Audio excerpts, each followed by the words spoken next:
क्या हो बेटा? हमको टॉफी चाहिए। अरे आज होली है, टॉफी नहीं मिलेगा। नहीं हमको चाहिए। नहीं मिलेगा। हमको चाहिए। अरे जो जजल मिलकर और जो हमको चाहिए। Maa Pratima recording studio Sheikhpura. Music by Mohan Yadav. भगुआ में संहितारू सहाय देबो भतीजा रे। भगुआ में संहितारू सहाय देबो भतीजा रे। अजन से यही ओले साई देबो भतीजा रे। अजन से यही ओले साई देबो भतीजा रे। भगुआ में संहितारू सहाय देबो भतीजा रे। भगुआ में संहितारू सहाय देबो भतीजा रे। अजन से यही ओले साई देबो भतीजा रे। अजन से यही ओले साई देबो भतीजा रे। भतीजा तोरा मैयो जिंदाबाद, तोरा मौसियो जिंदाबाद। और कहती है सन भर फागुन राखस हमके आवाज।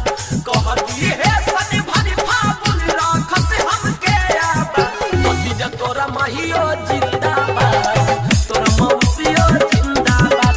भतीजा तोरा मैयो जिंदाबाद, तोरा मौसियो जिंदाबाद। मैया तोरा हतौरे बेटा पकिया खेलाड़ रे। मौसी के बड़े बड़े हको तोरा जोगाड़ रे। अहे रे मैया तोरा हतौरे बेटा पकिया खेलाड़ रे। मौसी के बड़े बड़े हको तोरा जोगाड़ रे। कबन नक्षत्र में जलमल हॉकी आई सननाती जा रे। कबन नक्षत्र में जलमल हॉकी आई सननाती जा रे। अजने से यही ओले साई देबो भतीजा रे। अजने से यही ओले साई देबो भतीजा रे। बेसी करत छोड़ी पीड़ी हो, सैया हमारा मिसतीरी हो। अब बेसी करत छोड़ी पीड़ी हो, सैया हमारा मिसतीरी हो। अब पियले है बड़ुए पाऊ चमुना यथिए धके झूलता। त होली में चोली सहलाई जैसे खोलता। अब होलिया में चोलिया सहलाई जैसे खोलता। चाचा सौरबा के बेंधी पहगलाई रे।